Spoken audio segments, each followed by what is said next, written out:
السلام عليكم ورحمه الله تعالى وبركاته. متتبعين ديالي كي دايرين؟ لاباس عليكم؟ كنتمنى تكونوا كلكم بخير وعلى خير وفي الصحه جيدين ان شاء الله. تنشكركم بزاف على التعليق ديالكم، تنشكر الناس كاع اللي داخلين عندي القناه ديالي. كنقول لكم مرحبا بكم وشكرا لكم. تنتمنى الله يجعل سيدي ربي يوفق كل واحد. شكرا لكم على التشجيعات ديالكم اللي تشجعوني باش نزيد نعطي اكثر.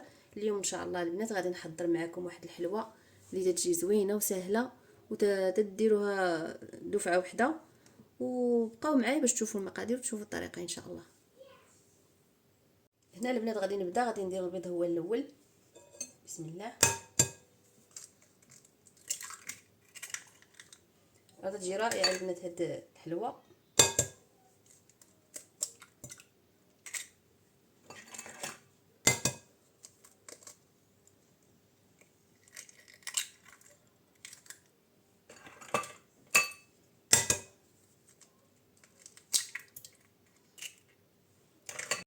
هنا غادي نزيد شويه ديال الملح البنات، واحد القبيصه هكايا، غير شويه ديال الملح غادي تنسم لينا الحلوه ديالنا. وعندي هنايا كاس ديال السكر سنيده، كاس ديال العنبه. غادي نخلط السكر مزيان مع البيض البنات.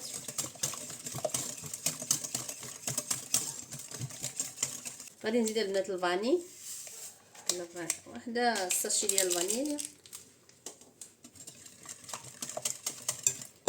كحز هنا باش يبان لكم مزيان. صافي غير غادي نضرب هذا الخليط مزيان.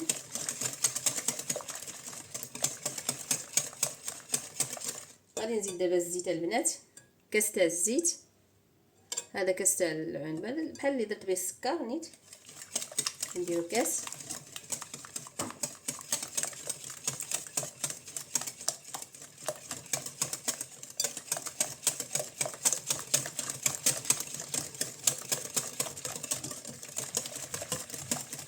بعد ما خلطت هذا الخليط البنات ديال البيض والسكر هانتوما تشوفوا الفاني وشويه ديال الملحه، غادي نضيف دابا عندي هنايا كاس ديال الكركاع مطحون، واخا ما يكونش مطحون مزيان البنات، واخا يكون ما يكونش منيل، يكون مهرمش شويه ماشي مشكل.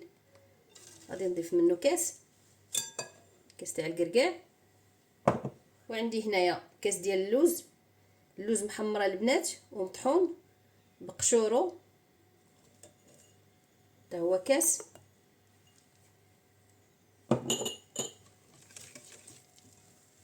عندي هنايا غنحتاج واحد المعلقه كبيره ديال الفانيسيل ديال الشكلاطه البنات. هانتوما الا ما توفرش عندكم هذا الشكل ديروا داك اللي بحال الشعريه. عندي معلقه اللي درتها البنات اللي استعملت.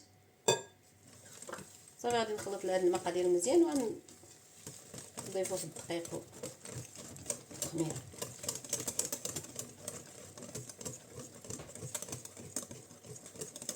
بعد ما خلطت هاد المقادير البنات مزيان غنحيد دابا هاد الدراب هذا وغادي نعيديه.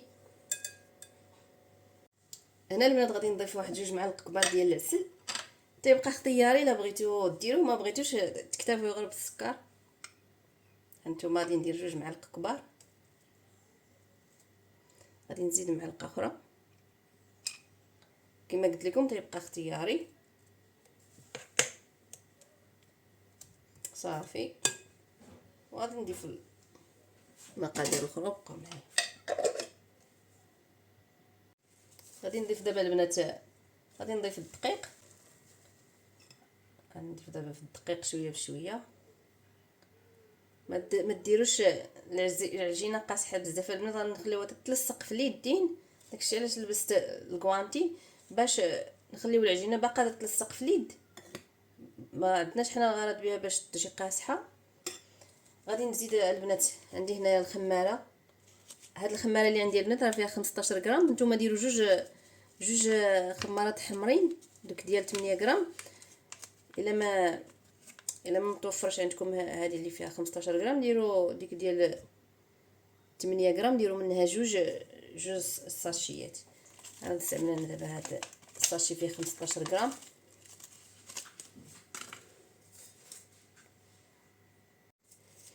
صافي وغادي نخلط نحصل على القوام ديال العجينه كيف بغيتو، وغادي نوريكم حتى نتوما القوام ديالها كي تيجي. كما قلت لكم ما تجيش قاصحه بزاف، بغينا حنا تجي شويه رطبه باش يلا الحلوه ديالنا تجي مزيانه. غادي نبقى نضيف الدقيق ونبقى نخلط.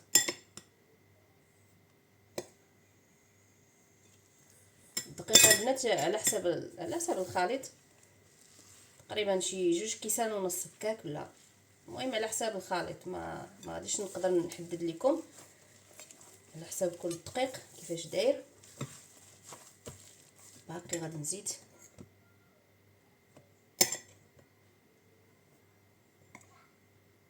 المهم ما تجيش قاصحه وصافي.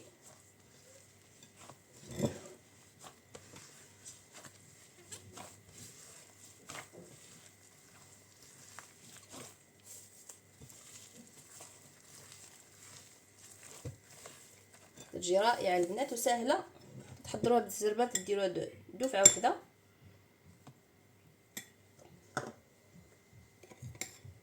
انا تعجبوني الحلاوه اللي تحضروا بالزربه.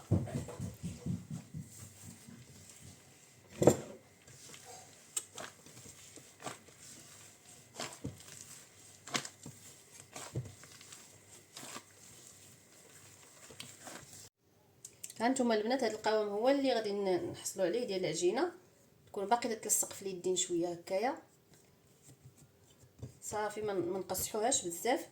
دابا غادي نحتاج هنايا عندي لي زامون دي فيلي اولا لوز ايفيلي باش نزين به، وعندي هنايا المربى ديال التين ولا ديال الكرموس، نتوما ديال التين هو اللي غادي نزين به. انا عندكم حتى المربى ديال المشماش ديروا، ولا ديال الفريز، ولا على حساب الذوق كل واحد، ولا حساب اللي متوفر عندكم. وبقاو معايا. دابا غادي نديرها في هذا المول هذا. هنا البنات عندي شويه ديال الزيت ندهن به يدي باش ما تلصقش فيا العجينه. نتوما صافي غادي نهز العجينه ديالي نديرها في اللاطه ولا في المول.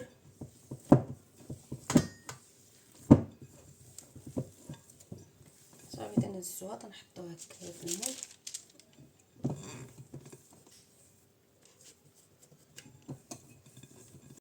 غادي نقرص دابا العجينه ديالي كامله في هذا المول البنات. نحاولوا نقادوا ليها الوجه ديالها، ما يجيش جهه عفوا طالعه وجهه هابطه. نديروها كلها نفس سميتو، قادوها كلها متساويه بحال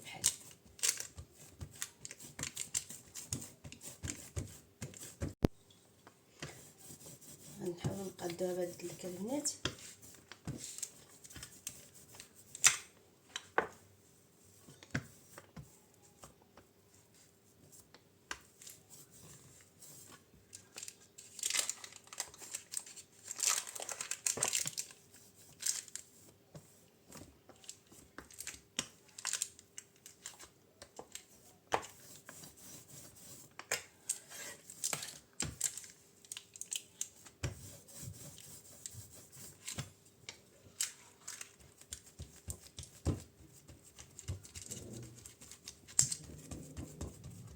نبقاو نقادوها كلها، نقادو ليها الوجه ديالها مزيان على هذا الشكل.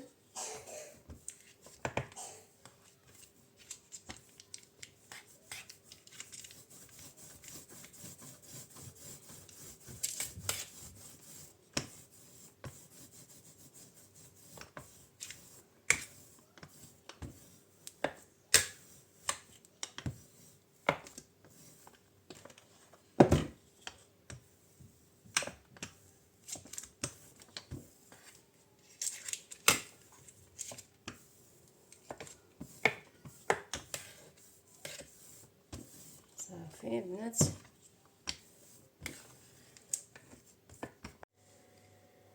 صافي بعد ما فينيت الوجه ديال الحلوه ديالي كلها على هذا الشكل البنات، غادي ندير دابا المربى. كما قلت لكم اي مربى تيتوفر عندكم،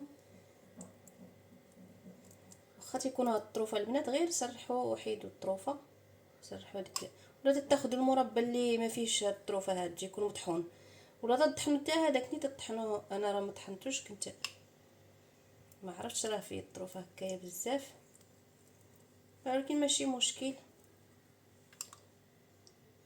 هاد المربى ديال التينه البنات راه تيجي زوين في الحلوه.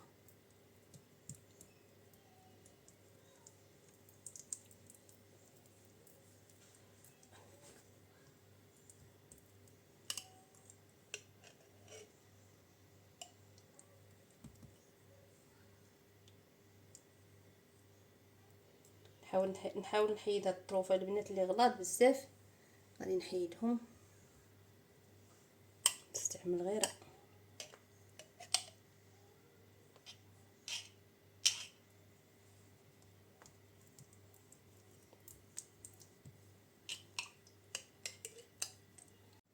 دابا البنات غادي ندردر عليها غير هاد لي زامون دي فيلي على هاد الشكل. غنغطي ليها كاع الوجه ديالها بهاد اللوز فيلي البنات. صافي وغادي ندخل الحلوه ديالي للفران طيب. منين طيبه البنات بقاو معايا باش تشوفوا الشكل النهائي ديالها كيفاش تيجي. وغادي نزوقها مازال غندهنها بالعسل. صافي وغنقدموها بالصحه والراحه.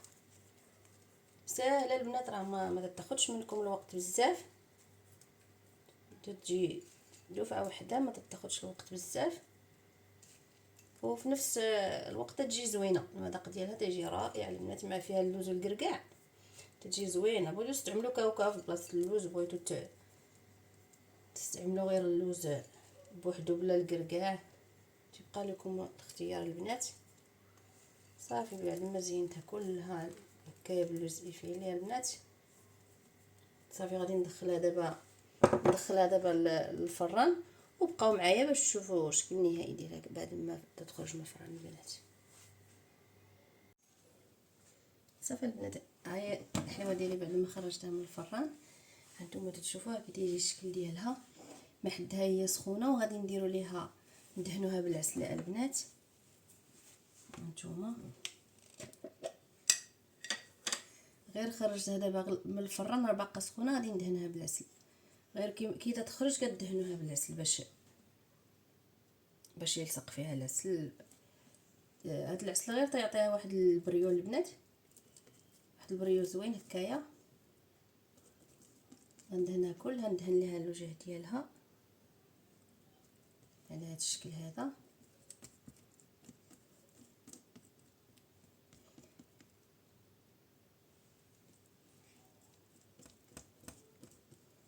حاولوا ما نحيدوش داك اللوز اللي لاصق في الحلوه،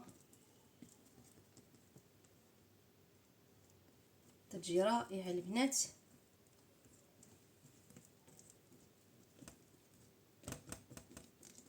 صافي غير ندهنوا ليها غير وجهها، غير باش يكون فيها داك البريو هكايا، داك البريلانتيني على هذا الشكل هكايا.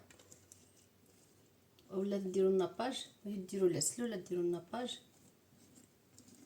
ولا المربى، باش ما بغيتو تدهنوا ليها الوجه تدهنوها. صافي البنات غير على هذا الشكل هكا.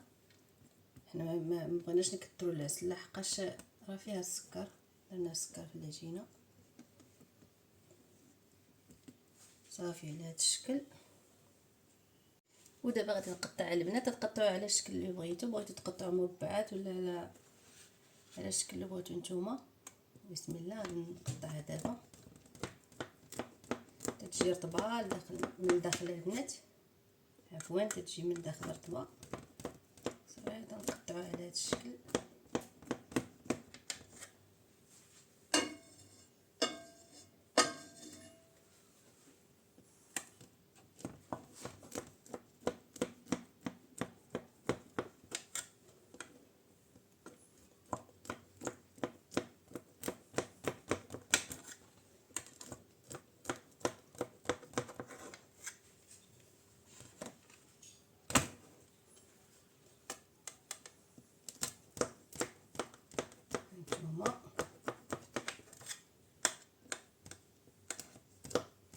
بغيتو تقطعوها كبيره ولا صغيره تبقى لكم اختيار.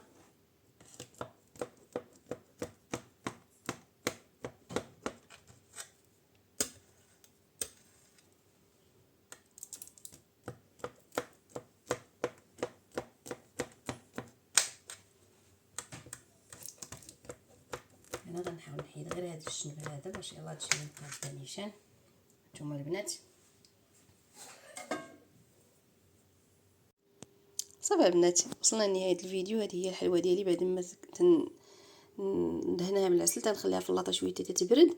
من بعد تنزولها ديروها في الكويغطات، بغيتي ديروها في الطبق تحطوها نيشان بحال هكايا. وراه تجي زوينه البنات، تجي هشيشه من الداخل والمذاق ديالها رائع، تيكون فيها واحد المذاق تاع اللوز رائع. وتنتمنى من العيالات مساكن اللي توحم يسمحوا لي. وشكرا لكم بزاف البنات على التعليقات ديالكم الزوينه وعلى التشجيعات ديالكم ليا. تنتمنى يعجبكم الفيديو البنات. الا عجبكم ما تنساوش ديروا لي لايك وتضغطوا على الجرس لكم ديما الجديد ديالي. وبسلام عليكم، نتلاقاو ان شاء الله في فيديو اخر ان شاء الله.